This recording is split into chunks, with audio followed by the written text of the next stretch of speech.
اور بسم اللہ الرحمن الرحیم۔ الندم توبہ۔ صدق اللہ العظیم وصدق رسولہ النبی الکریم الامین الحنین المکین ونحن علی ذلک لمن الشاکرین والشاہدین۔ تمامی حضرات و سامعین، آج کے ان بابرکت لمحات میں، آج کی اس مبارک شب میں اور آج کی ان مبارک گھڑیوں میں ایک مرتبہ انتہائی عقیدت، محبت، کامل توجہ، انتہائی ذوق و شوق اور نہایت ادب اور احترام کے ساتھ نبی مہربان، شفیع عاصیان، حضور رحمت انس و جان صلی اللہ تعالی علیہ وآلہ وسلم کی ذات والا صفات، ذات بابرکات پر بآواز بلند درود پاک کا نذرانہ پیش فرما لیں۔ اللہم صلی علی سیدنا و نبینا و مولانا محمد وعلی آل سیدنا و نبینا و مولانا محمد کما تحب و ترضى لہ۔ صلاۃ و سلام علیک یا سیدی یا سیدی یا سیدی یا مکی یا مدنی یا قرشی یا ہاشمی یا مطلبی یا رسول اللہ صلی اللہ تعالی علیہ وآلہ وسلم۔ اللہ جل مجدہ و جل شانہ و عز اسمہ و جل جلالہ کی بارگاہ عالی میں نبی کریم رؤوف الرحیم علیہ افضل الصلاۃ والتسلیم کے واسطہ جلیلہ سے یہ عرض و دعا ہے کہ اللہ جل شانہ ہم تمام کو از اول تا آخر انتہائی عقیدت، محبت، کامل توجہ، انتہائی ذوق و شوق اور نہایت ادب اور احترام کے ساتھ اپنے پیارے حبیب علیہ الصلاۃ والسلام کا اور اپنے محبوبوں کا ذکر خیر کرنے، سننے، سمجھنے، اس کی تعلیمات پر عمل کرنے اور دوسروں کو بھی بتانے اور سمجھانے کی توفیق رفیق عطا فرمائے۔ اللہ جل مجدہ و جل شانہ و عز اسمہ و جل جلالہ کی بارگاہ عالی میں نبی ذیشان کے واسطے جلیلہ سے یہ بھی دعا ہے کہ اللہ جل مجدہ اپنے حبیب کے صدقے و طفیل ہم تمام کو ہر قسم کی خطا، کوتاہی، بھول چوک اور سہو و نسیان سے بھی محفوظ اور مامون رکھے۔ آمین بجاہ النبی الامین الکریم صلی اللہ تعالی علیہ وآلہ وسلم۔ ایک مرتبہ مزید چھوٹے بڑے، بوڑھے جوان، بچے تمام مل کر میرے سرکار پر آج کی مبارک شب میں کہ شب برت بھی ہے، شب جمعہ بھی ہے، تو بآواز بلند ایک مرتبہ مزید درود پاک پڑھ لیجیے۔ اللہم صلی علی سیدنا و نبینا و مولانا محمد وعلی آل سیدنا و نبینا و مولانا محمد کما تحب و ترضى لہ۔ صلاۃ و سلام علیک یا سیدی یا سیدی یا سیدی یا سیدی یا مکی یا مدنی یا قرشی یا ہاشمی یا مطلبی یا رسول اللہ صلی اللہ علیہ وسلم۔ انتہائی عظمت و فضیلت والی رات کی ابتدا ہو چکی ہے۔ آج کتنے ہی خوش نصیب ہوں گے جن کو اللہ جل شانہ بخشش اور مغفرت کے پروانے عطا فرمائے گا اور ان کی مانگی گئی دعائیں مستجاب فرمائے گا، ان کے سوالات پر خوش ہو کر انہیں اپنی نوازشات کا سزاوار بنائے گا۔ اللہ تعالیٰ سے یہ دعا ہے کہ اللہ تعالیٰ محبوب مکرم علیہ الصلاۃ والسلام کے صدقے و طفیل ہم تمام کو بھی ان خوش نصیبوں کی فہرست میں شامل فرما لے اور اللہ تعالیٰ ہم تمام کی حتمی اور دائمی مغفرت فرما دے۔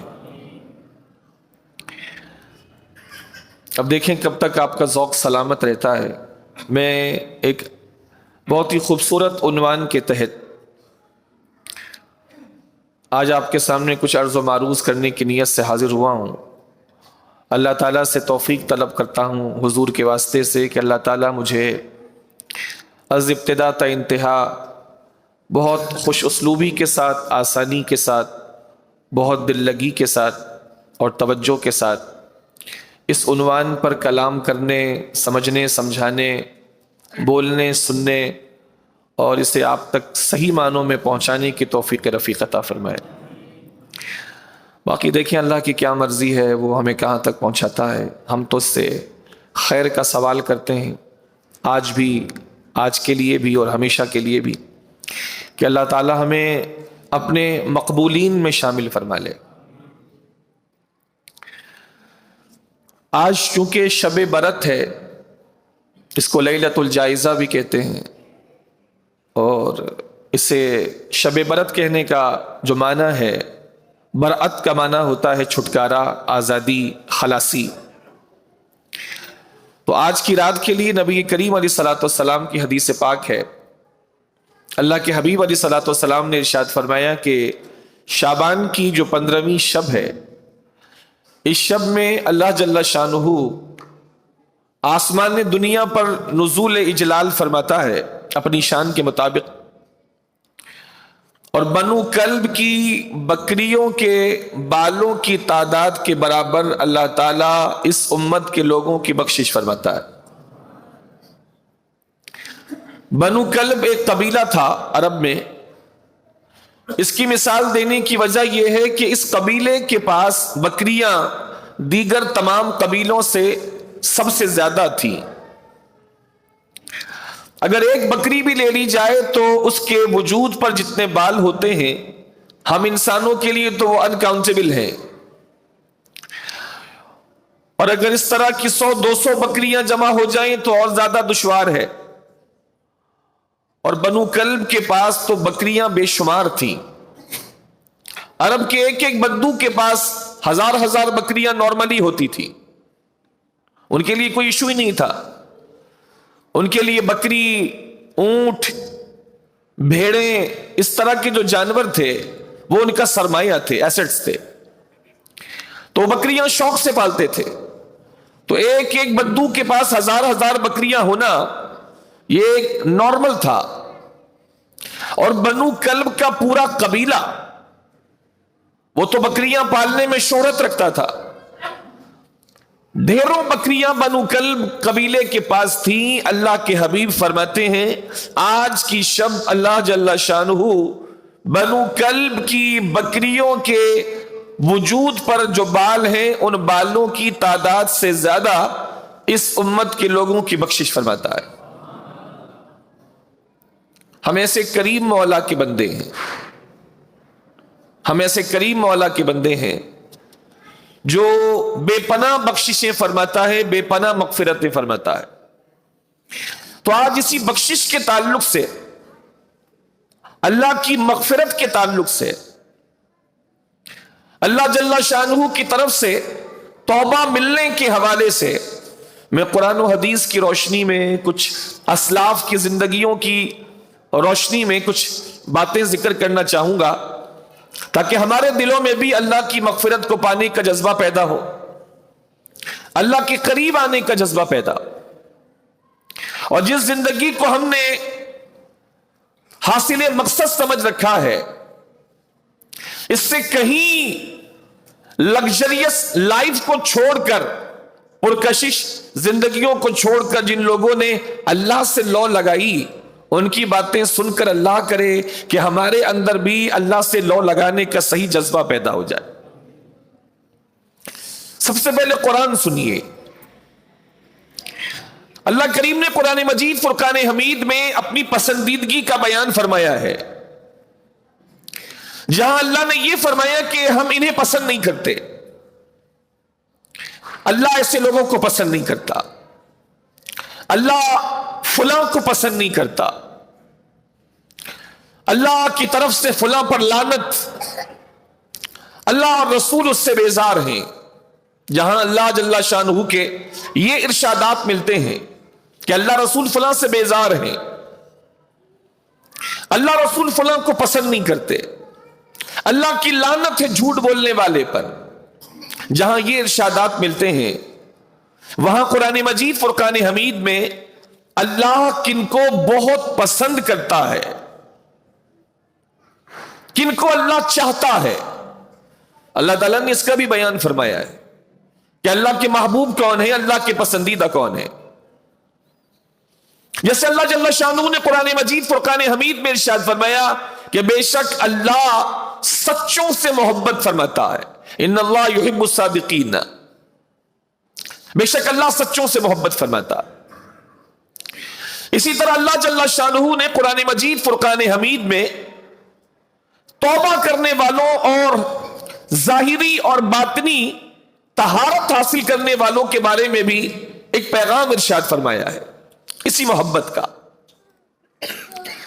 اللہ کو ظاہری پاکیزگی والے اور باطنی پاکیزگی والے بہت پسند ہیں، اور اللہ جل شانہ کو توبہ کرنے والے بہت پسند ہیں۔ چنانچہ اللہ رب العزت ارشاد فرماتا ہے ان اللہ یحب التوابین، ان اللہ یحب التوابین، بے شک اللہ تعالیٰ محبت کرتا ہے ان لوگوں سے جو بہت توبہ کرنے والے ہیں، جو بہت توبہ کرتے ہیں۔ اللہ تعالیٰ اس بات کو حرف انا کی تاکید سے بیان فرما رہا ہے۔ تحقیق اللہ تعالیٰ بہت توبہ کرنے والوں کو بہت محبوب رکھتا ہے، پسند فرماتا ہے۔ اگر اللہ جل شانہ چاہتا تو دوبارہ لفظ یحبو کو لانے کی بجائے اسی توابین پر عطف کر کے اللہ تعالیٰ متطہرین کی بات بھی ارشاد فرما سکتا تھا، اصول کے مطابق درست ہوتا، کیونکہ ایک اسم کا عطف دوسرے اسم پر ٹھیک ہے، قرآن میں اس کی بھی اسی مثالیں، لیکن اسپیشلی اللہ تعالیٰ صفائی کو کتنا پسند فرماتا ہے، وہ ظاہری صفائی اور باطنی صفائی دونوں، اور بالخصوص وہ لوگ جو ظاہری اور باطنی صفائی کا زیادہ اہتمام کرنے والے ہیں، ان کے بارے میں اسپیشلی اللہ فرماتا ہے وَيُحِبُّ الْمُتَطَهِرِينَ، وَيُحِبُّ الْمُتَطَهِرِينَ، بے شک اللہ محبت فرماتا ہے، پسند فرماتا ہے بہت توبہ کرنے والوں کو، اور اللہ تعالیٰ محبت فرماتا ہے، پسند فرماتا ہے بہت زیادہ پاکیزگی اختیار کرنے والوں کو۔ یہ اللہ کی پسند کی بات ہے۔ آج اگر کسی کو اپنے محبوب کی طرف سے یہ پتا چل جائے کہ میرے محبوب کو یہ چیز بڑی بھاتی ہے، تو وہ تو جان کی بازی ڈالا دیتا ہے اپنے محبوب کی پسند پوری کرنے کے لیے۔ اسے یہ بات کنفرم ہو جائے، شیور ہو جائے کہ جس سے میں محبت کرتا ہوں، جس سے میں محبت کرتا ہوں، جو میرا محبوب ہے، اسے فلاں چیز بہت پسند آتی ہے، مرغوب ہے، تو وہ اس کے لیے جان کی بازی لڑا دیتا ہے۔ یہاں مومنوں کو اللہ کھول کر قرآن کی آیت کی روشنی میں ارشاد فرما رہا ہے کہ بے شک اللہ بہت توبہ کرنے والوں کو پسند فرماتا ہے، بے شک اللہ بہت پاکیزگی اختیار کرنے والوں کو بہت پسند فرماتا ہے، جو ظاہر کو بھی پاک رکھیں، ان کے کپڑے نجاست سے آلودہ نہ ہو، ان کے بدن نجاست سے آلودہ نہ ہو، پاک صاف کپڑے ہوں، اور اسی طرح ان کے دل نجاست سے آلودہ نہ ہو، ان کے دل توبہ کے پانی سے دھلے ہوئے ہوں، تو اللہ تعالیٰ ایسے لوگوں کو بہت پسند فرماتا ہے۔ اب ایک مومن ہونے کی حیثیت سے، چونکہ ہر مومن کا محبوب ازلی اور محبوب اول وہ خدا ہے، خدا ہے، ایک مومن کے دل میں سب سے زیادہ محبت اللہ کی ہونی چاہیے۔ والذین آمنوا اشد حبا للہ، ایک مومن کا تعارف ہی اللہ تعالیٰ نے ان مقدس الفاظ سے فرمایا ہے کہ وہ لوگ جو اہل ایمان ہیں وہ اللہ سے محبت کرنے میں بڑے شدید ہیں، شدید ہیں، یعنی ٹوٹ کر اللہ کو چاہتے ہیں۔ اشد اس میں تفضیل کا صیغہ ہے، صرف محبت نہیں کرتے اللہ سے، اشد حبا للہ، اور یہ مقام بھی وہ ہے کہ اللہ جل شانہ بت پرستوں کے مقابلے میں مومنوں کی شان بیان فرما رہا ہے۔ ایک طرف بت پرست جو اللہ جیسی محبت بتوں سے کرتے ہیں، ان کے مقابلے میں اللہ جل شانہ مومنوں کا تعارف کروا رہا ہے کہ بتوں کا تو حال یہ ہے کہ جیسی محبت انہیں اللہ سے کرنی چاہیے وہ محبت وہ بتوں سے کرتے ہیں۔ پھر اپنے مومن بندوں کا اللہ کریم فرماتا ہے جو میرے مومن بندے ہیں وہ تو سب سے زیادہ اپنے مولا یعنی اللہ سے محبت کرتے ہیں۔ تو مومنوں کا سب سے بڑا محبوب، محبوب اکبر وہ اللہ ہے۔ والذین آمنوا اشد حبا للہ، اور اللہ کے بعد مومنوں کے سب سے بڑے محبوب محمد مصطفیٰ علیہ الصلوۃ والسلام ہیں۔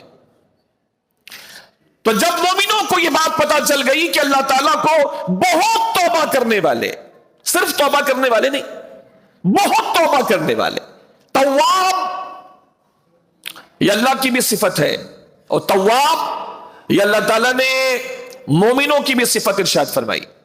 تواب، جب اللہ کے لیے اس لفظ کا استعمال ہوگا تو اللہ کے لیے اس لفظ کا معنی ہوگا کہ اللہ توبہ بہت قبول فرمانے والا ہے، اور جب یہی لفظ مومنوں کے لیے استعمال ہوگا تو معنی ہوگا بہت زیادہ اللہ کی بارگاہ میں توبہ کرنے والے، بہت زیادہ توبہ کرنے والے۔ تو جب یہ بات مومنوں کو واضح ہو گئی قرآن کی روشنی میں کہ اللہ بہت زیادہ توبہ کرنے والوں کو بہت پسند فرماتا ہے، اور بہت زیادہ ظاہری اور باطنی طہارت اختیار کرنے والوں کو بہت پسند فرماتا ہے، تو آپ ہی بتائیے کہ ایک مومن کا وظیفہ زندگی پھر کیا ہونا چاہیے؟ جب اس کو یہ بات پتا چل گئی کہ میرے محبوب خدا کو میری طرف سے بہت زیادہ توبہ کرنا، اپنے مولا کی بارگاہ میں رجوع رکھنا، اپنے مولا کی بارگاہ میں توجہ کرنا، یہ میرے محبوب کو بہت پسند ہے، تو ایک سچا مومن ہر وقت اللہ کی بارگاہ میں رجوع رکھے گا اور بار بار اللہ کی بارگاہ میں توبہ کرتا رہے گا، کیونکہ محبوب کا ارشاد آ گیا، ان اللہ یحب التوابین، ان اللہ یحب التوابین، اور سچی محبت یہ تقاضا کر رہی ہے کہ محبوب کے تقاضے کو پورا کیا جائے۔ اور یاد رکھیے کہ کائنات میں اللہ سے سب سے زیادہ محبت کرنے والے محمد مصطفیٰ علیہ الصلوۃ والسلام ہیں، اسی وجہ سے اللہ کے حبیب ارشاد فرماتے ہیں، اللہ کی قسم میں ایک ایک دن میں 100 مرتبہ استغفار بھی کرتا ہوں، اللہ سے توبہ بھی کرتا رہتا ہوں، ایک ایک دن میں 100 مرتبہ، کیونکہ محمد مصطفیٰ علیہ الصلوۃ والسلام کے قلب اطہر میں اللہ کے لیے سب سے زیادہ محبت ہے۔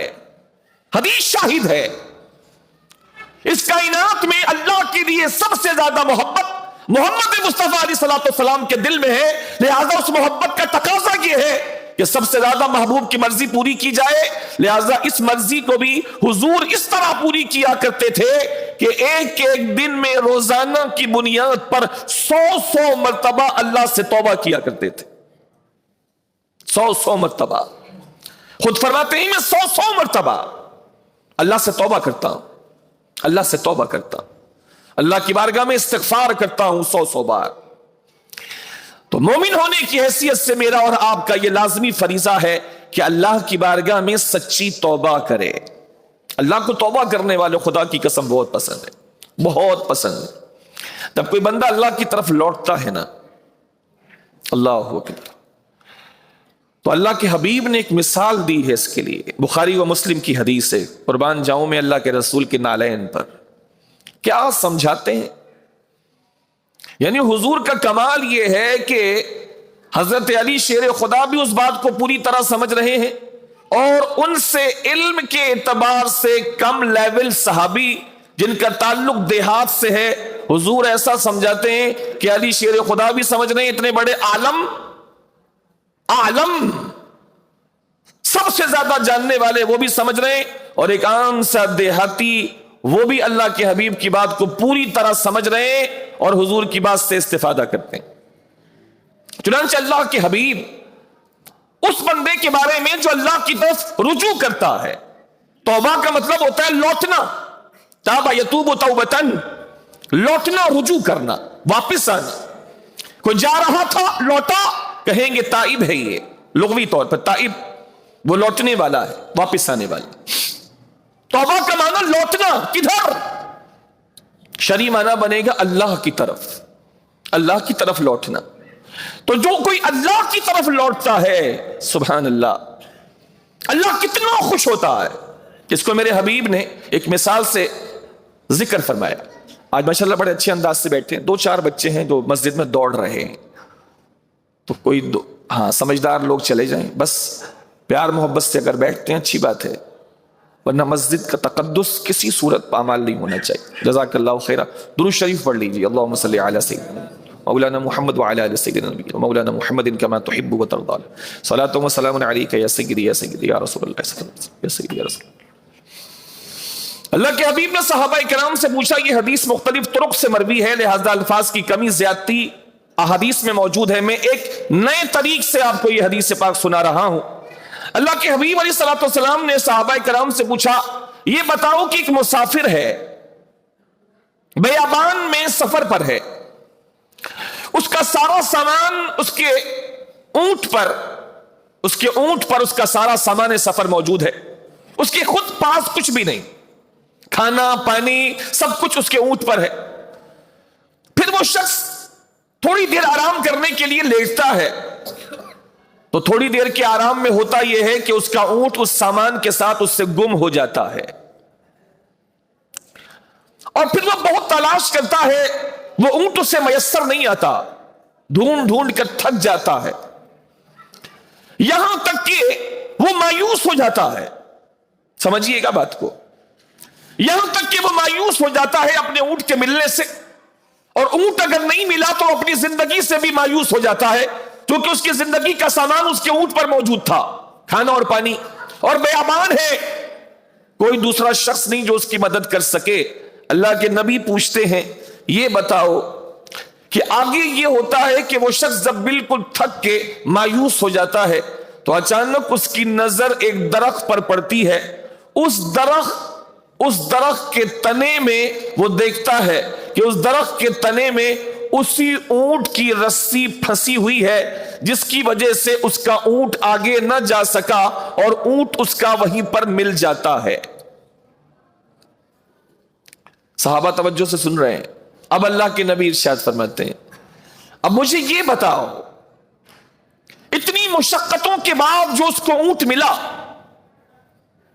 کہ جبکہ وہ نا امید ہو چکا تھا اپنی زندگی سے اور اونٹ کے ملنے سے، اب جبکہ نا امید ہو چکا اور ایسے موقع پر جبکہ وہ موت کو اپنے قریب دیکھ رہا تھا، اسے اونٹ مل جائے تو اس کو کیسی خوشی ہوگی؟ تو صحابہ کرام نے عرض کیا، رسول اللہ، اس کو تو انتہائی شدید خوشی ہوگی، بہت زیادہ خوشی ہوگی۔ رب کے حبیب نے ایک جملے میں پورے قصے کو سمجھا دیا، فرمایا سنو، ایک بندہ جب اللہ کی بارگاہ میں توبہ کرتا ہے تو اس اونٹ والے کو اونٹ ملنے سے جتنی خوشی ہوئی، ایک بندہ بھی اگر اللہ کی بارگاہ میں توبہ کرے اللہ کو اس اونٹ والے سے زیادہ خوشی ہوتی۔ حالانکہ اونٹ ملنے میں تو اونٹ والے کا فائدہ تھا، اونٹ ملنے میں تو اونٹ والے کا فائدہ تھا، اگر بندہ توبہ کرے تو اللہ کا کیا فائدہ؟ اللہ کو تو کوئی فائدہ نہیں۔ لیکن سبحان اللہ، یہ محبت ہے اللہ کی، اونٹ ملنے میں تو اونٹ والے کا فائدہ ہے نا، اس کی جان بچی، وہ مرنے سے بچا، اس کو نفع پہنچا، اونٹ اس کے پاس آیا تو نفع اونٹ والے کو ہوا۔ اگر کوئی توبہ کرتا ہے تو اللہ کو کیا نفع، نہ کرے تو اللہ کا کیا نقصان؟ لیکن سبحان اللہ، وہ رب نے جو فرمایا نا اپنے حبیب کی زبان سے، میرے حبیب میرے بندوں کو بتا دے کہ میں اپنے ہر بندے سے 70 ماؤں سے زیادہ محبت کرتا ہوں۔ یہ وہ محبت ہے، یہ وہ محبت ہے کہ اللہ خوش ہوتا ہے اس بندے سے بھی زیادہ جس کو اونٹ کھونے کے بعد ملا۔ یہ بندہ اللہ کی طرف آ گیا، توبہ کر لی، صحیح سمت کی تعین کر لیا کہ میں غلط راستے پہ جا رہا تھا، میرے مولا تیری مہربانی کہ تو نے مجھے صحیح رستہ دے دیا، صراط مستقیم کی ہدایت دے دی، تیری مہربانی۔ وہ آتا بھی اللہ کی توفیق سے ہے، اس کو توبہ کی توفیق بھی اللہ دیتا ہے اور اس سے راضی بھی اللہ ہی ہوتا ہے، اور نتیجے میں جنت بھی اللہ ہی عطا فرماتا۔ اب میں آپ کو چند مثالیں قرآن سے عرض کرنا چاہوں گا، آپ ماشاءاللہ جس انداز سے سنتے ہیں، میں بس اتنا ہی کہوں گا کہ اللہ کریم جل شانہ آپ کو اپنی رضا اور اپنی نوازشات کی بے پناہ برکتوں سے مالا مال فرمائے۔ لوگ سنتے ہیں، کئی جگہوں پہ سنتے ہیں، لیکن ماشاءاللہ جو آپ کا لیول ہے سننے کا اور جس طرح آپ سننا چاہتے ہیں اور سنتے ہیں، یہ آپ کی محبت ہے، اللہ تعالیٰ آپ کو اس محبت کا صلہ دنیا آخرت دونوں میں عطا فرمائے۔ میں کچھ قرآن پاک کی مثالیں آپ کے سامنے پیش کرنا چاہوں گا، اور اللہ جل شانہ کے رنگ دیکھیں. صبغۃ اللہ ومن احسن من اللہ صبغہ، یہ اللہ کے رنگ ہیں. یہ میں آپ کے سامنے دونوں طرح کے رنگ پیش کروں گا. بادشاہ ہے اللہ، بادشاہ ہے، ملک الملوک ہے، بادشاہوں کا بادشاہ ہے. آپ کو دونوں طرح کے رنگ نظر آئیں گے. کہیں توبہ کی قبولیت میں اتنی محنت اتنی محنت اتنی محنت، اور اس کے بعد اللہ ان کو ان کی توبہ قبول فرما رہا. اور توبہ مانگنے والوں نے بھی کمال کر دیا. صحابہ کرام کی مثال میں آپ کے سامنے پیش کروں گا قرآن سے. اور کہیں آپ دیکھیں گے اس بادشاہ کا انداز یہ ہے کہ بس چلتے چلتے تھوڑی دیر پہلے، سیکنڈ پہلے وہ گناہوں کا سردار تھا. اس کو خود بھی نہیں پتا تھا کہ سیکنڈ کے بعد میرے ساتھ کیا ہونے والا ہے. اگلے لمحے میں اللہ تعالیٰ اس کو ولیوں کا سردار بنا دیتا. تیرے رنگ ہے مولا، ہم تیرے انتہائی نکمے اور عاجز بندے ہیں، بس ہم تجھ سے تیرا فضل مانگتے ہیں. آج کی رات بھی تجھ سے تیرا فضل مانگتے ہیں. آپ یہ دونوں طرح کے رنگ دیکھیں اور قربان جائیں اپنے مالک پر کہ کیا اس کے فیصلے ہیں، کیا اس کی مرضی ہے، کیا اس کی حکمتیں ہیں، وہی جانتا. میں آپ کو دونوں طرح کی مثالیں پیش کرتا ہوں. سب سے پہلے صحابہ کی شان سنیں. صحابہ کرام کے دلوں میں اللہ تعالیٰ نے خود ایمان کو نقش کیا تھا. کتب فی قلوبہم الایمان وایدہم بروح منہ. صحابہ کے دلوں میں ایمان نقش کیا اللہ نے. صحابہ کے بارے میں رب العزت ارشاد فرماتا ہے کہ ہم نے ان کے نزدیک کفر کو اور نافرمانی کو ناپسندیدہ کر دیا. صحابہ کے دل اللہ تعالیٰ نے ایسے اجال دیے، ایسے اجلے کر دیے کہ ان کو کفر بھی ناپسندیدہ اور اللہ کی نافرمانی بھی ناپسندیدہ.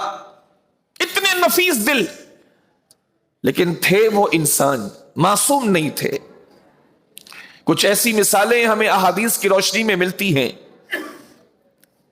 جن میں انہوں نے بڑی شدت سے اللہ سے توبہ کا مطالبہ کیا، اور بالآخر اللہ تعالیٰ نے بڑی محبت سے انہیں توبہ عطا فرمائی. ان کی طرف اللہ تعالیٰ نے پھر مزید محبت سے رجوع فرمایا.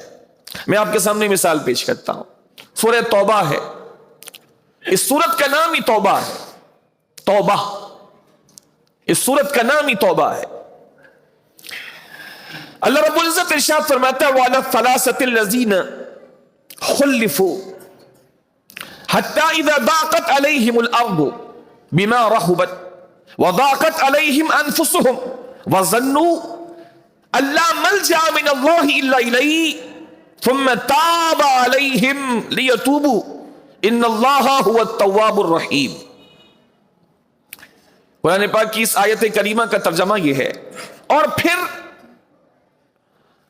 اللہ جل شانہ نے فیصلہ فرمایا ان 3 صحابہ رسول کے بارے میں جن کا فیصلہ اللہ نے مؤخر کر دیا تھا کہ ان کا فیصلہ بعد میں ہوگا. ان کا فیصلہ اللہ نے فرمایا حتی اذا ضاقت علیہم الارض بما رحبت. نوبت یہاں تک پہنچی کہ زمین اپنی کشادگی کے باوجود ان پر تنگ ہو گئی تھی. یہ صحابہ کرام کی دل کی کیفیت کا بیان اللہ فرما رہا. اب دیکھیے اللہ کیسے توبہ قبول فرماتا، اور صحابہ کرام نے کیسی مشقت کی اللہ کی خاص توجہ حاصل کرنے کے لیے. اللہ فرماتا یہاں تک کہ زمین ان پر اپنی کشادگی کے باوجود تنگ ہو گئی. وَضَاقَتْ عَلَيْهِمْ أَنفُسُهُمْ. زمین تو تنگ ہوئی، ان کا جینا بھی دوبھر ہو گیا، ان کی زندگی بھی ان پر تنگ ہو گئی. وَظَنُّوا أَن لَّا مَلْجَأَ مِنَ اللَّهِ إِلَّا إِلَيْهِ. اور انہوں نے یقین کر لیا کہ پناہ صرف اللہ کی بارگاہ ہی میں ملے گی اور کہیں نہیں ملے گی. ثُمَّ تَابَ عَلَيْهِمْ. جب وہ اس کیفیت پر پہنچے، اتنی مشقت اٹھا لی اللہ سے توبہ لینے کے لیے، ثم تاب علیہم، تو پھر اللہ تعالیٰ نے ان پر اپنی خاص محبت سے رجوع فرمایا، ان کی طرف اللہ نے خاص توجہ فرمائی، لیتوبوا، تاکہ وہ اپنی توبہ پر قائم رہیں، اپنی توبہ پر قائم رہیں۔ ان اللہ هو التواب الرحیم، بے شک اللہ ہی بہت توبہ قبول فرمانے والا، بہت رحم فرمانے والا ہے۔ یہ 3 صحابہ کا قصہ ہے، اس میں ہمیں بہت کچھ سیکھنے کو ملے گا کہ توبہ حاصل کرنے کے لیے محنت کیسی کرنی چاہیے۔ کبھی اللہ جل شانہ ہم جیسے گناہگاروں سے ناراض ہو گیا تو ہمیں کتنی سخت محنت کرنی چاہیے۔ حالانکہ صحابہ کرام تو بڑے نیک لوگ تھے، زمانے رسول کے تھے، کسی بات پہ اللہ جل شانہ ان سے ناراض ہو گیا تو کتنی محنت کی، اس آیت کریمہ کی روشنی میں سنیے۔ توبہ کی بات ہے، اللہ کا یہ رنگ بھی دیکھیں کہ وہ صحابہ کرام علیہم رضوان کی اس لغزش پر کس طرح ان کو تنبیہ فرما رہا ہے۔ یہ 3 صحابہ تھے، غزوہ تبوک کا موقع تھا، غزوہ تبوک انتہائی مشکل وقت تھا، گرمی کے دن، پانی بھی میسر نہیں، کھانے کا سامان بھی نہیں، بہت تکلیف دہ وقت تھا۔ ایسے موقع پر اللہ کے حبیب علیہ الصلوۃ والسلام کو اللہ کا حکم آیا، آپ غزوے پہ تشریف لے جائیں۔ اللہ کے نبی 30,000 صحابہ کرام کو لے کر کے غزوے کے لیے تشریف لے گئے۔ یہ 3 صحابہ تھے جو اس غزوے میں شریک نہیں ہو سکے۔ آپ توجہ رکھیے گا، چونکہ بات صحابہ کرام کی ہے۔ آج بہت سے ایسے لوگ معاشرے میں پائے جا رہے ہیں جو صحابہ کرام کے بارے میں غلط زبانیں استعمال کرتے ہیں، تو آپ زیادہ توجہ سے سنیے، یہ ان کی شان کا بیان ہو رہا۔ صحابہ کرام کو ہم معصوم نہیں مانتے، محفوظ مانتے ہیں۔ معصوم انسانوں میں صرف انبیاء ہیں، اللہ کے نبی، اور انسانوں سے اوپر جائیں تو فرشتے ہیں۔ بس یہ اللہ کی مخلوقات میں 2 مخلوق ہیں، فرشتے اور انبیاء، یہ معصوم ہیں، یہ گناہ نہیں کرتے۔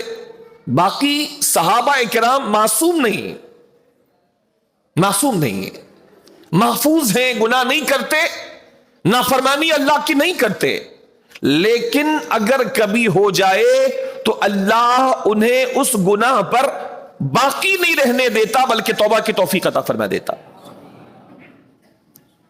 باقی نہیں رہنے دیتا، چونکہ وہ نبی کے صحابہ ہیں۔ یہاں بھی یہی واقعہ ہے۔ یہ 3 نہیں جا سکے، لشکر چلا گیا۔ حالانکہ جب نبی نکل جائیں تو پیچھے کسی کو رہنے کی اجازت نہیں ہے۔ ہاں، وہ پیچھے رہ سکتے ہیں جو مریض ہو، وہ پیچھے رہ سکتے ہیں جو بوڑھے ہو، وہ پیچھے رہ سکتے ہیں جو کسی کی تیمارداری کے لیے ہو، لیکن باقی سب کو جانا ہے۔ تو ان کا کوئی ایسا ایشو تھا نہیں۔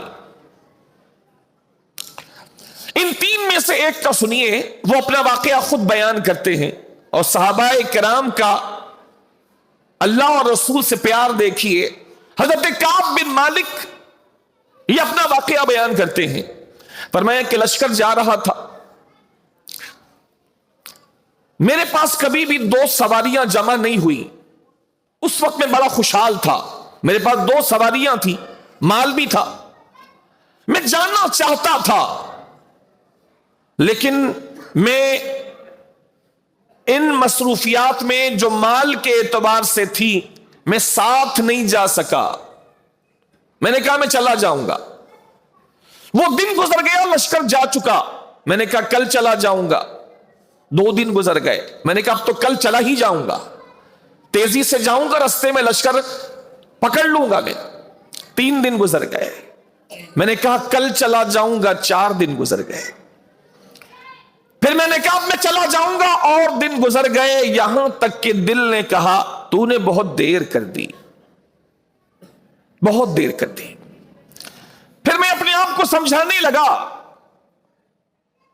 کہ اگر میں تیزی کے ساتھ چلا جاؤں تو کہیں نہ کہیں جا کے مل ہی جاؤں گا، معذرت کر لوں گا اللہ کے رسول سے، حضور مجھے معاف کر دیجیے، میں نے بہت غلطی کر دی، آپ کے ساتھ نہ نکلنے کی غلطی کر دی، میں معذرت کر لوں گا۔ چلو نکلا تو صحیح، لیکن یہ سوچ کر بھی نہیں جا سکا. بات کو ذرا سمجھیے گا, ہمارے ساتھ بھی اس طرح کے معاملات آتے ہیں.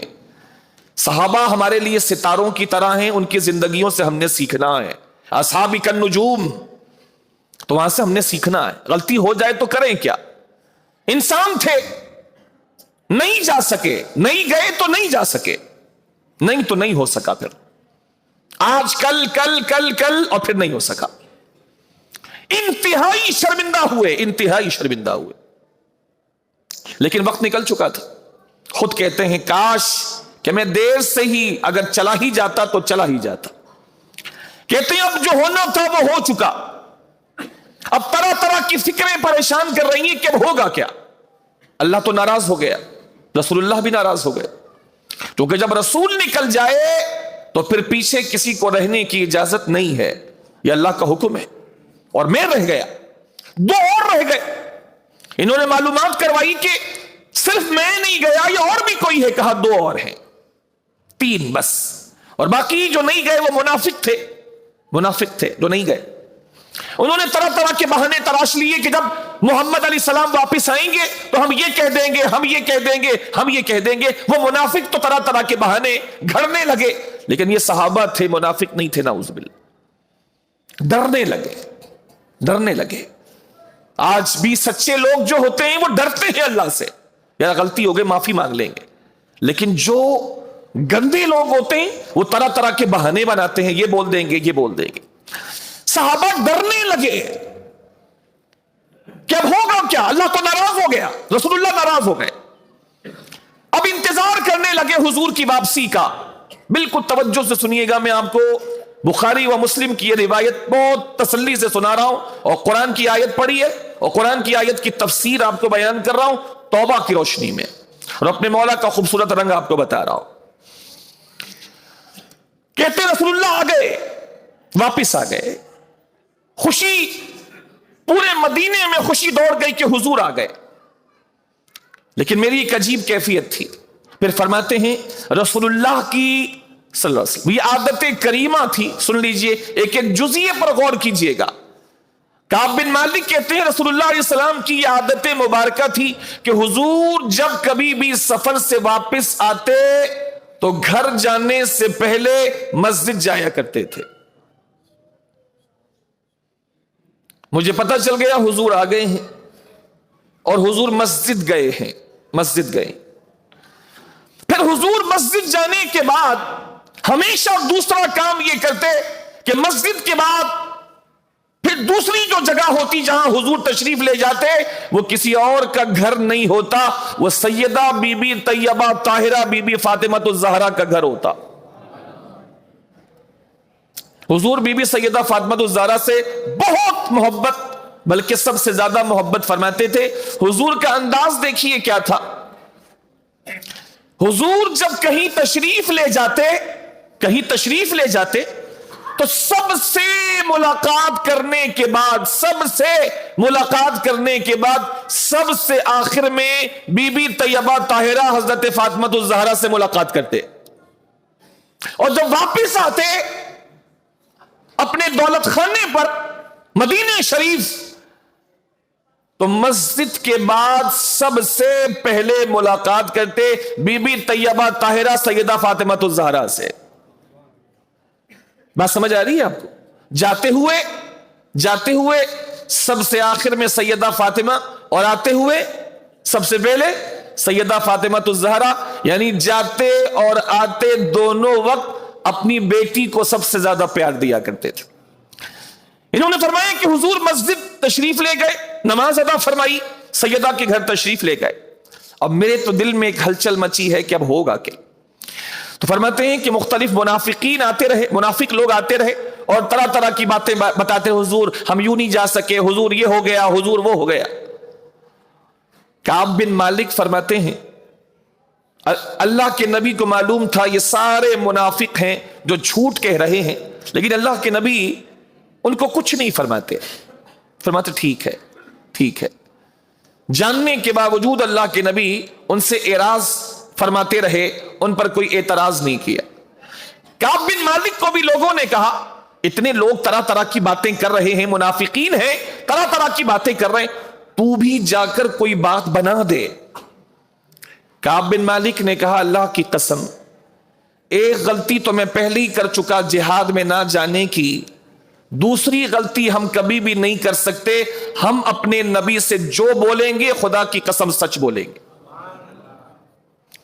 کعب بن مالک کہتے ہیں میں ڈرتا ڈرتا اللہ کے رسول کے پاس آیا، اب توبہ توبہ، میں ڈرتا ڈرتا اللہ کے رسول کے پاس آیا، فرماتے میری زندگی مجھ پر اجیرن ہو گئی تھی، حضور ادھر تھے، صحابہ حضور کے ساتھ تھے، میں مدینے میں تھا، لیکن اللہ کی قسم میرا جینا دوبھر ہو گیا، میں باہر نکلتا تو زندگی مجھ پر تنگ ہو چکی تھی، کوئی مجھے صحابہ میں سے نظر نہیں آتا، بس وہی نظر آتے تھے جو منافق تھے، یا وہ نظر آتے تھے جو بوڑھے تھے یا بیمار تھے وہ نہ جا سکے تھے، اور کوئی نہیں تھا، میں تھا، دو صحابی اور تھے، ان دونوں نے تو اپنے آپ کو گھروں میں بند کر لیا، اتنا روئے کہ حد کر دی۔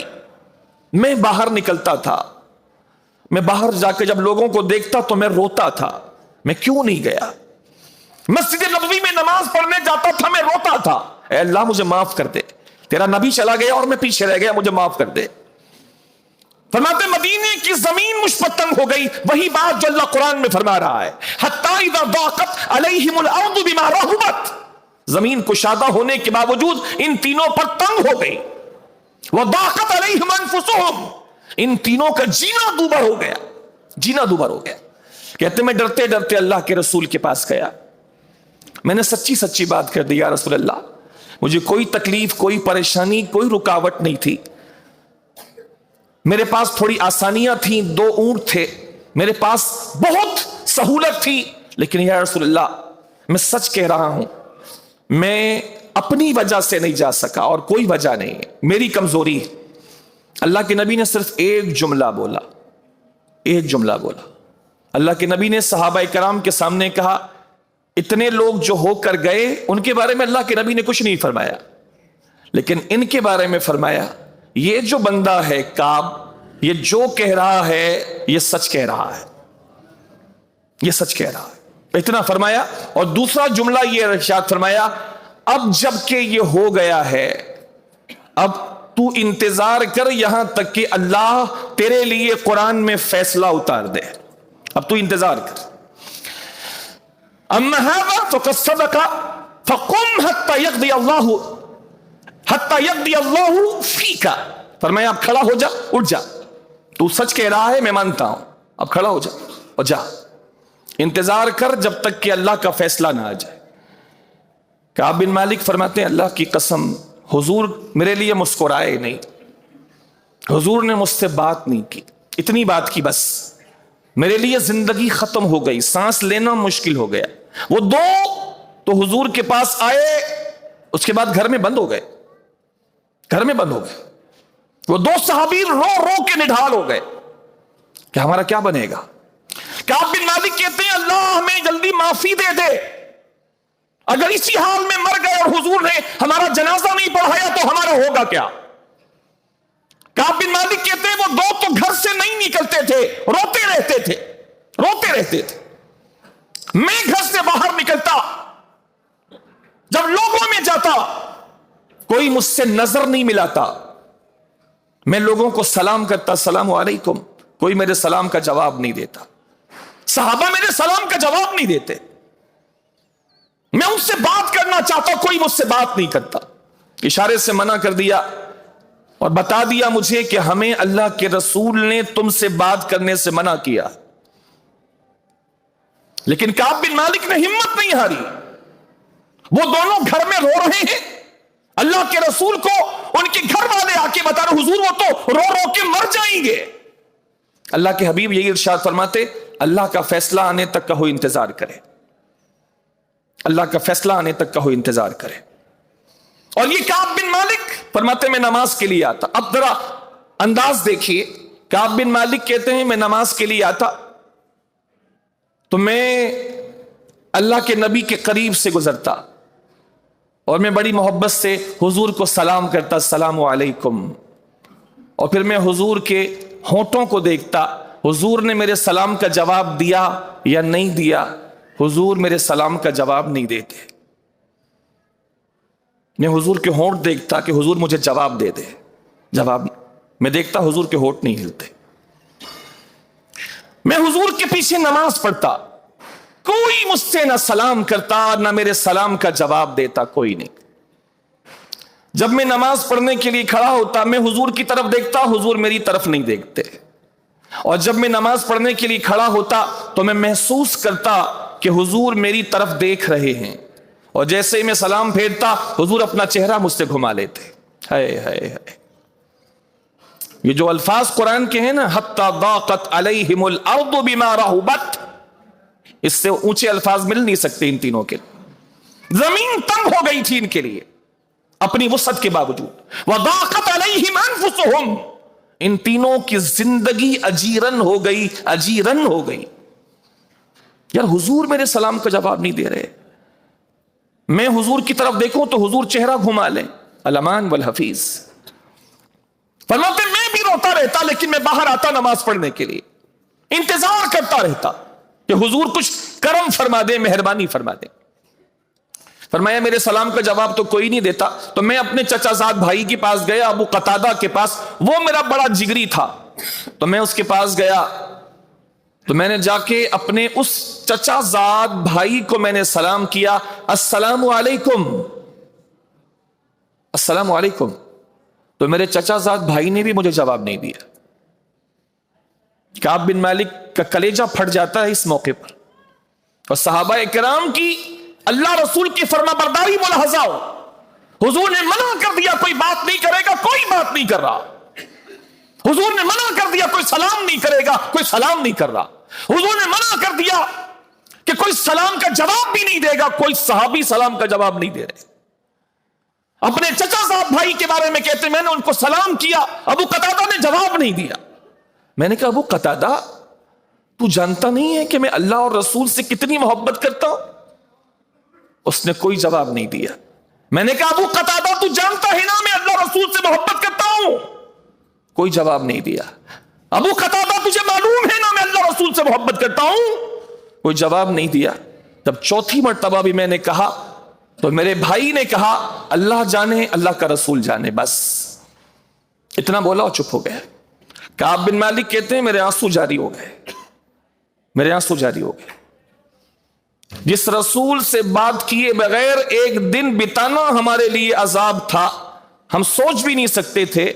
فرماتے ہیں 40 دن گزر گئے، مصطفیٰ نے میرے سلام کا جواب نہ دیا، نہ مصطفیٰ نے میری طرف آنکھ بھر کے دیکھا، کوئی بات نہیں کر رہا. جب 40واں دن آیا تو رب کے رسول نے پیغام بھیجا کہ ان تینوں کو بولو کہ اپنی اپنی بیویوں سے الگ ہو جائیں. یہ بھی ایک رنگ ہے اللہ جل شانہ کا. اپنے پیاروں کی کیفیت اللہ بیان فرما رہا ہے کہ اس کے پیاروں کی پختگی کتنی ہے، کتنی پختگی ہے. 40 دن بیت گئے، کبھی وہ بادشاہ بخشتا ہے تو جنم کے گناہگاروں کو سیکنڈوں میں بخش دیتا ہے، اس کا رنگ ہے. اور کبھی نہیں معاف کر رہا تو 40 دن گزر گئے، 40 دن گزر گئے. 40ویں دن اللہ کے رسول کا حکم آتا ہے ان تینوں کو بولو اپنی بیویوں سے الگ ہو جائے. تو کعب بن مالک کہتے ہیں پہلی زندگی ہمارے لیے کون سی اچھی تھی، ہم بیویوں سے تو بات بھی نہیں کر پاتے تھے، ہم تو روتے رہتے تھے. جب اللہ کے نبی نے پیغام بھیجا ان کو کہو اپنی بیویوں سے الگ ہو جائیں، تو میں نے پیغام لانے والے سے کہا کیا اللہ کے نبی سے پوچھ کرا اللہ کے نبی نے صرف ان کو میکے بھیجنے کا کہا ہے یا طلاق دینے کا کہا ہے؟ اگر میرا نبی یہ کہے گا کہ طلاق دے دے تو میں نبی کی خوشی کے لیے اپنی بیوی کو طلاق بھی دے دوں گا. پیغام لانے والا نے کہا نہیں، طلاق دینے کا نہیں فرمایا، الگ ہونے کا فرمایا ہے. انہوں نے اپنی بیوی کو میکے بھیج دیا، کوئی سوال نہیں کیا، دوسرا میکے بھیج دیا. فرماتے ہیں جب میں اپنے بھائی ابو قتادہ کے پاس سے بازار سے گزرا نا، بازار سے گزرا تو ایک کافر تھا، وہ رئیس تھا کافروں کا. اس نے اپنے ایک بندے کو میرے پاس بھیجا، اس کا بندہ مجھے ڈھونڈ رہا تھا، میں رستے میں مل گیا تو میرے پاس آیا. اس نے کہا میں تو تجھے کب سے ڈھونڈ رہا ہوں. یہ میرے بادشاہ نے تیرے لیے پرچی بھیجی ہے. فرماتے میں نے پرچی وہیں کھولی. 40 دن گزر گئے ہیں, حضور کلام نہیں فرما رہے, صحابہ کلام نہیں کر رہے. پرچہ کھولا تو اس میں لکھا تھا, کعب میں نے سنا ہے تیرے جو نبی ہیں وہ تیرے ساتھ اچھا نہیں کر رہے, حالانکہ تو عزت دار آدمی ہے. میں نے سنا ہے کہ تیرے نبی تیرے ساتھ اچھا نہیں کر رہے, اتنے دنوں سے تجھے ذلیل کر کے رکھا ہے, تو عزت دار آدمی ہے, کہاں تو ذلیل ہوتا پھر رہا ہے, ہمارے پاس ہم تجھے وہ عزت دیں گے کہ تیرے ہوش و گمان میں بھی نہیں ہوگا. کعب بن مالک 40 دن سے اللہ کے نبی سے بات نہیں ہو پا رہی, 40 دن سے صحابہ سے بات نہیں ہو پا رہی, آنسوؤں سے تر بتر چہرہ لیے گھوم رہے ہیں, اللہ کی توبہ حاصل کرنے کے لیے, اللہ کی خاص توجہ حاصل کرنے کے لیے. ایسے موقع پر ایک پرچی آتی ہے کہ تو ہمارے پاس تو عزت دار آدمی ہے, تیرے نبی نے تجھے ذلیل کر کے رکھ دیا ہے, حالانکہ تو ذلت کے لائق نہیں, عزت کے لائق ہے, ہمارے پاس چلا. کعب بن مالک کہتے ہیں میں نے پرچہ پڑھا تو میرے آگ لگ گئی, اور میں نے اسی وقت اس پرچی کو لیا اور لانے والے کے سامنے میں نے اس پرچی کو آگ میں ڈالا, جلا کے راکھ کر کے میں نے پرچی لانے والے سے کہا جا کے اس کو کہہ دینا تیری پرچی کا جواب یہی تھا کہ میں نے تیری پرچی کو جلا کے راکھ کر دیا ہے. ہم مر تو سکتے ہیں, نہ خدا کو چھوڑ سکتے ہیں نہ محمد مصطفیٰ کو چھوڑ سکتے ہیں. یہ کیسے سوچ لیا اس نے کہ میرے رسول اگر مجھ سے بات نہیں کر رہے, تو کیسے سوچ لیا اس نے کہ میں اپنے محمد کو چھوڑ کے اس کے پاس جا سکتا ہوں؟ ہرگز نہیں. اس کو جا کے کہنا میں نے اس کی پرچی کو جلا کے راکھ کر دیا, یہی اس کا جواب میری طرف سے. اور پھر اس کے بعد اپنے آپ سے کہنے لگے, اے کعب دیکھ اب تیری یہ حالت ہو گئی حضور کے پیچھے نہ جانے کی وجہ سے کہ اب کافر بھی تیرے ایمان کے خریدار بن کر تیرے ایمان کا سودا کرنا چاہ رہے ہیں. تو نے کیا ظلم کیا اپنے اوپر حضور کے ساتھ نہ جا کے. پھر خوب روئے. کہتے ہیں 50 دن گزر گئے. 50 دن میرے اور آپ کی طرح کے لوگوں کے نہیں, صحابہ کے 50 دن گزر گئے. روزانہ نور نبوت کو دیکھ رہے ہیں, لیکن نہ حضور ان سے بات کریں نہ حضور ان کو بات کرنے کی اجازت دے.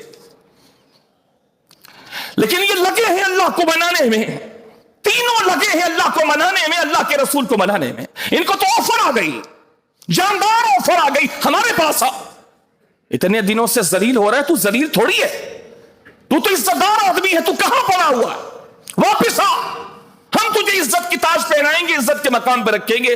سامنے ہی اس کیفیت میں وہ پرچی جلائی اور کہا جا کے جواب دے دینا, ہم مر تو سکتے ہیں خدا رسول کے نام پر, لیکن ان کا دامن کبھی بھی چھوڑ نہیں سکتے.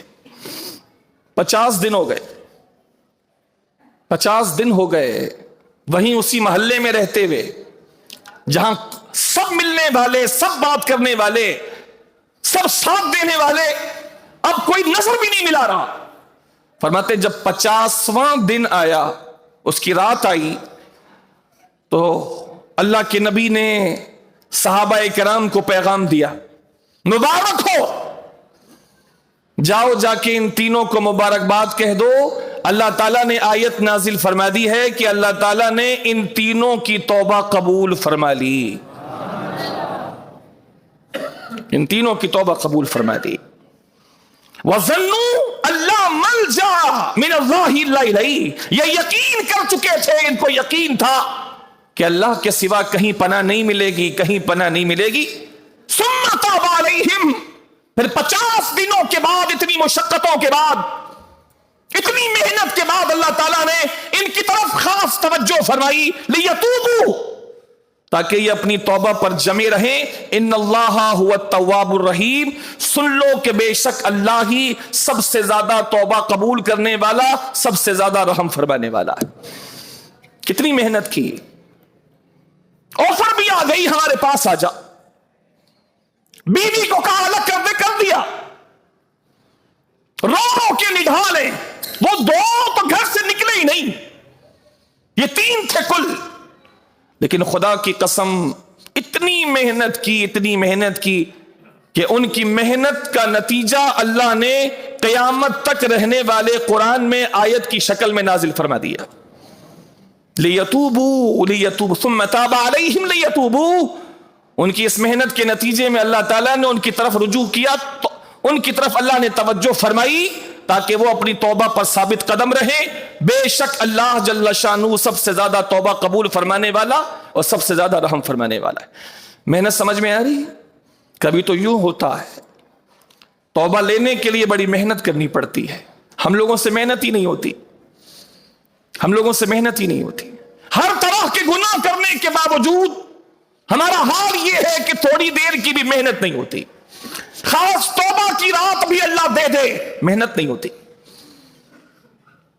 تھوک کے حساب سے اسٹاک نکالا جا رہا ہو، آج لے لو جو لینا ہے. آج رات ہے توبہ کی.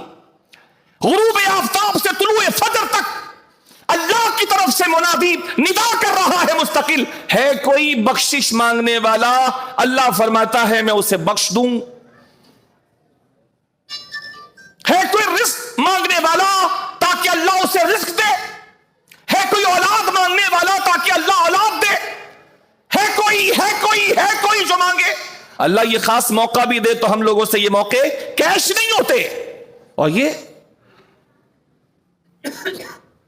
50 دن لگا دیے حضور کے صحابی، 50 دن لگا دیے بس کسی طرح اللہ کے رسول پر اللہ آیت نازل فرما دے. فرماتے اللہ کی قسم ہم ڈرتے تھے اگر اسی ناراضگی میں، اللہ رسول کی ناراضگی میں ہم مر گئے اور حضور نے جنازہ نہیں پڑھایا تو ہمارا ہوگا کیا.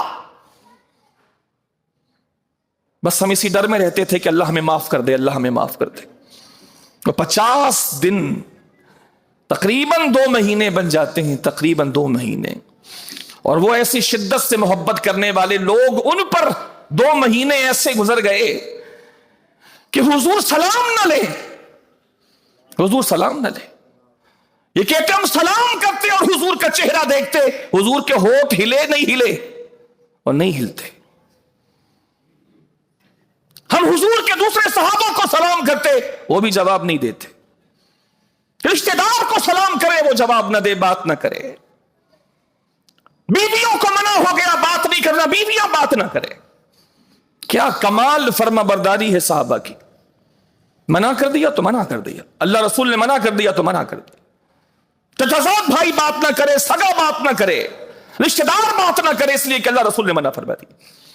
اور جب توبہ قبول ہو گئی، جب توبہ قبول ہو گئی تو اللہ کے نبی خود تشریف لائے. اور اللہ کے نبی نے تشریف لانے کے بعد فرمایا سنو تم تینوں سنو، جس دن سے تمہیں تمہاری ماں نے پیدا کیا ہے اس دن سے لے کر آج کے دن تک تمہارے لیے آج سے زیادہ برکت والا دن کوئی دوسرا نہیں گزرا. آج تمہارے لیے سب سے زیادہ برکت کا دن ہے کہ اللہ تعالیٰ نے تمہاری توبہ قبول فرمائی ہے اور تمہاری توبہ کے لیے اللہ تعالیٰ نے میرے اوپر آیت نازل فرمائی. یہ محنت کا ایک قصہ میں نے آپ کے سامنے ذکر کیا. ایک دوسرے صحابی ہیں، حضرت ابو لبابہ رضی اللہ تعالیٰ. اب ان کی محنت کا حال سنیں. اور صوفیاء کرام جو مجاہدات کرتے ہیں تو ان کی اصل اس حدیث پاک میں موجود ہے. حضرت ابو لبابہ رضی اللہ تعالیٰ انسان ہے. میں شروع میں اہل سنت کا، مسلمانوں کا عقیدہ آپ کو بیان کر چکا کہ ہم صحابہ کرام کو معصوم نہیں کہتے، محفوظ کہتے ہیں کہ ان سے گناہ ہوتے نہیں ہیں. لیکن اگر ہو جائے، کوئی خطا ہو جائے، کوئی غلطی ہو جائے تو اللہ ان سے اتنی محبت فرماتا ہے کہ اللہ انہیں اس غلطی پر باقی نہیں رکھتا بلکہ توبہ قبول کر کے انہیں پاک اور صاف کر دیتا. حضرت ابو لبابہ رضی اللہ تعالیٰ عنہ، حضرت ابو لبابہ رضی اللہ تعالیٰ عنہ، قصہ یہ ہے کہ غزوہ خندق ہوا تو یہودیوں کے 3 قبیلے مدینے میں تھے. ان میں سے ایک قبیلہ تھا بنو قریظہ. اللہ کے نبی نے ارشاد فرمایا تھا تم اگر باہر سے کوئی حملہ کرے گا تو تم مسلمانوں کا ساتھ دو گے. یہودی کبھی بھی وعدہ وفا نہیں کرتے، آج بھی نہیں کرتے. مختصر یہ کہ جب قریش سے لڑائی ہوئی غزوہ خندق میں تو بنو قریظہ نے، جنہوں نے معاہدہ کیا تھا اللہ کے نبی سے، اللہ کے نبی سے انہوں نے معاہدہ کیا تھا کہ ہم آپ کا ساتھ دیں گے. انہوں نے بجائے مسلمانوں کا ساتھ دینے کے انہوں نے قریش یعنی کافروں کا ساتھ دیا. اللہ نے مدد فرمائی, مسلمانوں نے قریش کو مار کے بھگا دیا. وہ چلے گئے تو جبرائیل امین دوبارہ آ گئے, اللہ کے نبی پر آئے اور آ کے عرض کی کہ یا رسول اللہ, اللہ ارشاد فرماتا ہے کہ بنو قریظہ نے, آپ میری بات سمجھ رہے ہیں نا, دیکھیں صحابہ کی بات کر رہا ہوں, بہت کان کھول کے سنیے گا تاکہ کچھ بھی ادھر سے ادھر نہ ہو. اچھا آگے آگے آگے تشریف لے آئیے, آگے آگے آ جائیے. اللہ آپ کو جزائے خیر دے. جگہ بنانا سنت ہے, اللہ کے نبی کی یہ سنت ہے, جو آتا جاتا اللہ کے نبی جگہ بناتے جاتے, سمٹتے جاتے, قریب ہوتے جاتے. جگہ بنائیے. اگر پنکھے کی حاجت ہے تو ایک دو آگے پیچھے چلا لیجئے. درود شریف پڑھ لیجئے. اللہم صلی علی سیدنا و نبینا و مولانا محمد وعلی آل سیدنا و نبینا و مولانا محمد کما تحب و ترضى. صلاۃ و سلام علیک یا سیدی یا سیدی یا سیدی یا رسول اللہ صلی اللہ علیہ وسلم. جبرائیل امین آ گئے اور عرض کی یا رسول اللہ, بنو قریظہ نے معاہدے کی خلاف ورزی کی ہے. اللہ فرماتا ہے آپ بنو قریظہ کے خلاف جہاد کریں. صحابہ بھی تھکے ہارے ہیں لیکن اللہ کا حکم آ گیا, چلے. بنو قریظہ نے خلاف ورزی کی ہے, حالانکہ ان سے معاہدہ تھا, تمام شقیں لکھی ہوئی تھی. انہوں نے خلاف ورزی کی, اللہ کے نبی نے حکم فرمایا, صحابہ نکل گئے. بنو قریظہ نے دیکھا اب ہماری خیر نہیں ہے, باہر نکل کے لڑنے کے بجائے وہ اپنے قلعے کے اندر چلے گئے. اللہ کے نبی نے فرمایا قلعے کو گھیر لو, قلعے کو گھیر لو. گھیر لیا صحابہ نے. کئی دن گزر گئے. جب یہودیوں نے دیکھا یہ جان نہیں چھوڑیں گے, جان نہیں چھوڑیں گے, انہوں نے ادھر ادھر سے رابطے کرنے شروع کیے. قریش کو لکھ کر کے بھیجا کسی طریقے سے, ہمارا ساتھ دو, ہم تو تمہاری وجہ سے مارے گئے. قریش نے کہا ابھی تم مارے کھا کر لوگوں کو کٹوا کر آئے ہیں, ہم میں حوصلہ نہیں کہ دوبارہ تمہاری مدد کے لیے مسلمانوں کے مقابلے میں آئے. قریش نے منع کر دیا. بنو قریظہ نے اندر اندر رابطہ کیا بنو نذیر سے, دوسرا یہودیوں کا قبیلہ. بنو نذیر نے کہا ہم بھی تمہارا ساتھ نہیں دے سکتے, اس لیے کہ ہمیں انجام کا پتہ ہے کہ ہوگا کیا.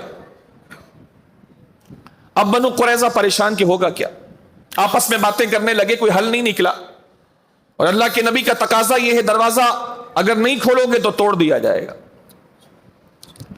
اور اللہ کے نبی کو بالکل اللہ کی طرف سے یہ فرمان تھا ان کی گردنیں اتار دو, یہ نافرمان لوگ ہیں, ان کی گردنیں اتار دو. جو کچھ یہ کر چکے تھے, تفصیل نہیں میں آپ کو بتاؤں, اگر تفصیل سنیں گے تو یہودیوں کی سازشوں کا آپ کو علم ہوگا کہ کتنے سازشی ہیں اور کیسے موقع پر اللہ کے نبی کے ساتھ انہوں نے دھوکہ کیا مسلمانوں کے ساتھ. اللہ کے نبی نے فرمایا جم کے رہو, یہاں پر جانا کہیں نہیں ہے. صحابہ کرام کھڑے موجود ہیں وہاں پر. اب بنو قریظہ نے دیکھا کہ کوئی حل نہیں ہے تو انہوں نے ایک پیغام اللہ کے نبی کی طرف بھیجا کہ ہمیں ہماری ایک بات مان لیجئے, ہماری ایک بات مان لیجئے. آپ اپنے درمیان جو ابو لبابہ ہیں, ابو لبابہ, ان کو بھیج دیجئے, ہم کچھ بات کرنا چاہتے ہیں. اللہ کے نبی نے فرمایا ٹھیک ہے ابو لبابہ تم جاؤ, ابو لبابہ تم جاؤ. ابو لبابہ یہودیوں کے پاس قلعے کے اندر آ گئے. جیسے وہ قلعے کے اندر آئے تو یہودیوں کی عورتیں وغیرہ سب جمع ہو کے رونا دھونا شروع کر دیا. ابو لبابہ یہ کیا ہے, ہمارے ساتھ کیا ہوگا, ہمارے مرد مار دیے جائیں گے, یوں وہ رونے لگی. شور ہو گیا, عورتیں بچے لا کے انہوں نے سامنے ڈال دیے. ابو لبابہ رضی اللہ تعالیٰ عنہ پسیج گئے. انہوں نے جو حربہ اختیار کیا عورتوں کو سامنے لا کر, ابو لبابہ پسیج گئے. انسان تھے, پسیج گئے.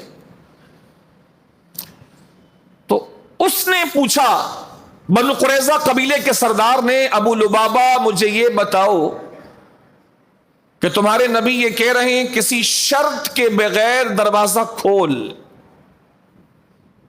وہ شرط ماننے کو اب تیار نہیں ہے, تو اگر بغیر کسی شرط کے لگائے ہم باہر آئیں تو ہوگا کیا. تو ابو لبابہ نے صرف اتنا کیا, میری طرف دیکھیے کیا کیا. جب انہوں نے پوچھا ہوگا کیا تو ابو لبابہ نے کہا, اتنا کہا, اس کو اشارہ دیا کہ تم سب کی گردنیں اڑائی جائیں گی. اتنا اشارہ کیا اور فوری ان کو احساس ہو گیا میں نے خیانت کر دی, مجھ سے غلطی ہو گئی. کہ مجھے اس بات کی اجازت نہیں تھی کہ میں ان کو بتاؤں کہ ہوگا کیا. یہ تو میں نے اللہ کے رسول سے پوچھے بغیر ان کو بتا دیا تمہاری گردنیں کاٹی جائیں گی.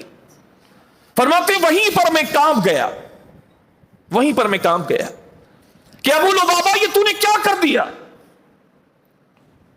تجھے تو اس بات کی اجازت نہیں تھی کہ تو اس کو اس بات کا جواب دیتا کہ ہوگا کیا, تو نے اشارہ کر دیا تمہاری گردنیں کاٹی جائیں گی.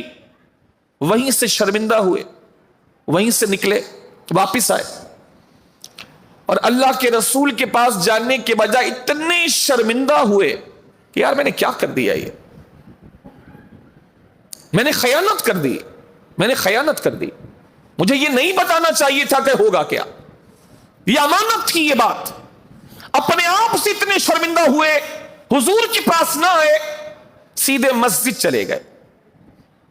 اب مسجد جا کے کیا کیا وہ میں آپ کو بتا رہا ہوں, کس طرح انہوں نے توبہ حاصل کی, اس غلطی کی توبہ کیسے حاصل کی.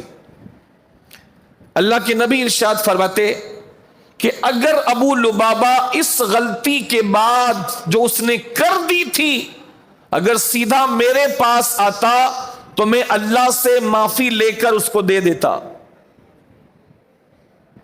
لیکن وہ میرے پاس نہیں آیا, شرم سے نہیں گئے وہ کہ میں حضور کو کیا بتاؤں یا رسول اللہ میں نے کیا غلطی کر دی, میں نے خیانت کر دی, مجھے نہیں بولنا تھا میں نے وہ بول دیا. شرم سے نہیں ہے اللہ کے رسول کے پاس مسجد چلے گئے اور مسجد جانے کے بعد رسی لے کر گئے اور اپنے آپ کو مسجد نبوی کے ایک ستون سے, جو کھجور کا تنا تھا, اس ستون سے اپنے آپ کو جا کے باندھ لیا, اپنے آپ کو باندھ لیا اور کہنے لگے کہ میں اپنے آپ کو اس وقت تک یہاں سے آزاد نہیں کرواؤں گا جب تک اللہ میری توبہ قبول نہیں کرے گا. کون ہے یہ صحابی؟ کون ہے؟ آواز آئے, صحابی. اللہ ان کو ان کی غلطی پر باقی نہیں چھوڑتا. خطا ہو گئی, اللہ ان کو فوراً سمجھ ان کے ذہن میں ڈال دیتا ہے, خطا ہو گئی, معافی مانگ لے. معلوم ہو گیا مجھ سے خطا ہو گئی. حضور فرماتے ہیں کہ سیدھا میرے پاس آ جاتا تو میں اللہ سے معافی دلا دیتا, لیکن وہ میرے پاس نہیں آیا. اب جب نہیں آیا تو اب انتظار کرے جب تک اللہ تعالیٰ اس کی معافی کا حکم نازل نہ فرما دے. وہ سیدھے مسجد میں گئے, ستون تھا, ستون سے اپنے آپ کو ستون سے لپیٹ کے باندھ لیا, گھر نہیں گئے. حضور مسجد میں آئے, انہوں نے حضور کو دیکھا, حضور نے ان کو دیکھا, کوئی بات نہیں کی اللہ کے رسول نے. بندے ہوئے کھڑے, نماز کا وقت ہوا, ایک صحابی نماز کے وقت کھول دیتے, آ کے حضور کے پیچھے نماز پڑھتے, پھر فرماتے مجھے دوبارہ باندھ دو, باندھ دیتے. اپنے آپ کو اس طرح پیش کیا اپنے ضمیر کے بوجھ کو اتارنے کے لیے, یا میں نے غلطی کر دی. اللہ کے رسول نے نہیں فرمایا کہ تو مسجد کی ستون سے اپنے آپ کو باندھ لے, لیکن انہوں نے اپنے طور پر کیا کہ مجھ سے غلطی ہو گئی, اپنے آپ کو باندھ لیا. حضور آ رہے ہیں, جا رہے ہیں, حضور دیکھ رہے ہیں, صحابہ دیکھ رہے ہیں, ان کے گھر والے بھی پریشان ہیں کہ ہوگا کیا. ابو لبابہ نے اپنے آپ کو باندھ رکھا ہے, نہ کھا رہے ہیں نہ پی رہے ہیں, اپنے گھر والوں اور لوگوں کے سامنے قسم کھا لی, اللہ کی عزت کی قسم ہے میں نہ کھاؤں گا نہ پیوں گا, اپنے آپ کو اس وقت تک باندھ کے رکھوں گا جب تک اللہ تعالیٰ میری توبہ کا حکم نازل نہیں فرما دے گا. کھانا چھوڑ دیا, پینا چھوڑ دیا. ایک دن گزرا, 2 دن گزرے. امام رازی فرماتے ہیں 7 دن اپنے آپ کو باندھ کے رکھا, یہاں تک کہ غشی طاری ہو جاتی, کچھ کھا نہیں رہے, پی نہیں رہے. نماز کا وقت ہو رہا ہے, نماز پڑھ رہے ہیں, استنجے کی حاجت ہے تو جا کے استنجا کر رہے ہیں, دوبارہ آ کے اپنے آپ کو دوبارہ باندھ لیتے, بندے کھڑے. 7 دن, ایک روایت میں ہے 6 دن, چلو 6 دن لے لو. 6 دن تک صبح و شام, دن و رات اپنے آپ کو اس طرح سزا دی حضرت ابو لبابہ نے کہ اپنے آپ کو ستون سے باندھ کے رکھا, کھڑے کھڑے. کیا کیفیت ہوئی ہوگی. حضور بات نہیں کر رہے, صحابہ بات نہیں کر رہے, عاجز ہیں اپنی زندگی سے اس بات پر کہ میں نے یہ اشارہ کیوں کر دیا ان کو بتانے میں کہ تمہاری گردنیں کاٹی جائیں گی. فرماتے ہیں کہ 7ویں دن یا دوسری روایت کے مطابق چھٹے دن رات میں میں مسجد میں بندھا ہوا ہوں، حضور حجرے میں ہے، اچانک حضرت ام سلمہ اللہ کے رسول کو دیکھتی ہے، حضور مسکرا رہے ہیں۔ تو حضرت ام سلمہ فرماتی ہے میں نے حضور سے عرض کی یا رسول اللہ، اللہ آپ کو ہمیشہ مسکراتا رکھے، آپ کس بات پہ مسکرا رہے ہیں یا رسول اللہ؟ فرمایا مبارک ہو، اللہ تعالیٰ نے ابو لبابہ کی مغفرت فرما دی، اس کی توبہ اللہ نے قبول فرما لی، محنت کی نا۔ اللہ کو وہ لوگ پسند ہیں جو اپنی غلطی پر ڈٹتے نہیں ہیں۔ اللہ تعالیٰ نے قرآن پاک میں جو مومنوں کی شان بیان فرمائی ہے، اس میں سے ایک شان یہ ہے کہ مومن وہ بندہ ہے جو اپنے گناہ پر ڈٹا نہیں رہتا، گناہ ہوا توبہ کر دی، ہر بار سچی توبہ کرتا ہے، ہر بار۔ اللہ کے نبی فرماتے ہیں حضرت آدم کا ہر بیٹا، ہر ابن آدم خطا کار ہے، لیکن سب سے اچھا خطا کار وہ ہے جو ہر خطا کے بعد سچی توبہ کر لیتا ہے، سچی توبہ کر لیتا، ڈٹے نہیں رہے، بلکہ ڈٹے ہی نہیں، اسی وقت احساس ہو گیا میں نے غلطی کر دی، 6 دن اپنے آپ کو باندھ کے رکھا، 6 دن، نہ اللہ نے فرمایا تھا نہ رسول اللہ نے فرمایا تھا، لیکن اپنی طرف سے اپنے آپ کو سزا دینے کے لیے کہ یہ مجھ سے ہوا کیوں، مجھ سے خیانت کیوں ہو گئی، اللہ کے رسول نے جتنا فرمایا تھا مجھے اتنا ہی کرنا تھا، میں آگے کیسے بڑھ گیا؟ 6 دن اپنے آپ کو باندھ کر رکھا۔ اس کے بعد حضرت ام سلمہ فرماتی ہے اللہ کے نبی نے فرمایا مبارک ہو، اللہ نے ابو لبابہ کی توبہ قبول فرما دی۔ صحابہ دوڑ کے آئے حضرت ابو لبابہ کے پاس کہ ابو لبابہ تمہیں مبارک ہو کہ اللہ تعالیٰ نے تمہاری توبہ قبول فرما لی، لاؤ ہم تمہاری رسی اپنے ہاتھوں سے کھول دیں۔ ابو لبابہ نے فرمایا خدا کی قسم میری رسی کوئی نہیں کھولے گا، میری رسی اپنے مبارک ہاتھوں سے صرف محمد مصطفیٰ کھولیں گے تو میں آزاد ہوں گا۔ پھر حضور آئے اور حضور نے اپنے ہاتھوں سے ان کی رسی کھولی، مبارکباد دی، ان کی توبہ کی شان اللہ کے نبی نے بیان فرمائی، مبارکباد دی۔ پھر ابو لبابہ نے کہا یا رسول اللہ میں اپنے اس گھر کو اللہ کی راہ میں صدقہ دینا چاہتا ہوں جہاں رہتے ہوئے مجھ سے یہ گناہ ہوا تھا، یا رسول اللہ میرے پاس جتنا مال ہے آج میں بڑا خوش ہوں کہ میرے مولا نے میری توبہ قبول فرما دی، میں سارا مال اللہ کی راہ میں صدقہ کرنا چاہتا ہوں۔ میرے نبی نے فرمایا نہیں ابو لبابہ، اللہ تعالیٰ تجھے اس بات کی اجازت نہیں دیتا کہ تو سارا مال اللہ کی راہ میں صدقہ کر دے، تجھے اتنی اجازت ہے کہ اپنے مال کے 3 حصوں میں سے 1 حصہ اللہ کی راہ میں صدقہ کر سکتا ہے اور باقی مال اپنے لیے اپنے گھر والوں کے لیے بچا کر محفوظ رکھ۔ وہ تو تیار تھے سب خرچ، میں یہ مکان بھی دے دوں یا رسول اللہ، میں اپنا سارا مال بھی دے دوں یا رسول اللہ، میں اس بات پر خوش ہوں کہ میرے مولا نے میری توبہ قبول فرما دی، بس میں بہت خوش ہوں۔ آج 6 دن تک اپنے آپ کو باندھ کر رکھا کہ اللہ میری توبہ قبول فرما لے۔ تو کبھی اللہ جل شانہ یوں کسی کو توبہ کی توفیق دیتا ہے کہ وہ محنت کرے محنت کرے محنت کرے۔ یہ 2 مثالیں میں نے آپ کو صحابہ کرام کی مبارک زندگیوں سے دی، محنت کی۔ کعب بن مالک اور ساتھ کے 2 صحابی رو رو کے نڈھال ہو گئے، حتیٰ کہ قرآن مجید نے ان کی کیفیت اپنی آیتوں کی صورت میں بیان کی، وَضَاقَتْ عَلَيْهِمُ الْأَرْضُ بِمَا رَحُبَتْ وَضَاقَتْ عَلَيْهِمْ أَنفُسُهُمْ۔ انہوں نے اپنے اوپر دنیا کو تنگ کر لیا، سمٹ گئے اس دنیا میں رہتے ہوئے، روتے رہے، اپنی زندگی دو بھرا جیرن کر لی رو رو کے کہ اللہ مجھے معاف کرے، اللہ مجھے معاف کرے، اللہ مجھے معاف کرے۔ کبھی یوں اللہ تعالیٰ کسی سے محنت کروا کے اس کی توبہ قبول فرماتا ہے، اور کبھی خدا کی قسم بیٹھے بٹھائے اللہ تعالیٰ توبہ کی توفیق دیتا ہے اور اسے اپنے ولیوں کا سردار بنا دیتا ہے۔ مجھے یہ واقعہ بہت شاندار لگتا ہے جو میں آپ کو بیان کرنے لگا، سبحان اللہ، میری زندگی کے خوبصورت واقعات میں سے ہے، جس کو پڑھنے کے بعد میں ایک دیر تک سوچتا ہوں کہ لوگ کیوں اللہ کی طرف راغب نہیں ہو جاتے، توبہ نہیں کر لیتے، حالانکہ کیسے کیسے کر و فر و شان والے لوگوں نے توبہ کر لی۔ بس اللہ جس کو نواز دے، جس کو عطا فرما دے۔ 2 واقعات میں آپ سے گزارش کرتا ہوں آج کی رات کے لیے تاکہ ہمارے دلوں میں بھی یہ جذبہ پیدا ہو۔ بنو امیہ کا ایک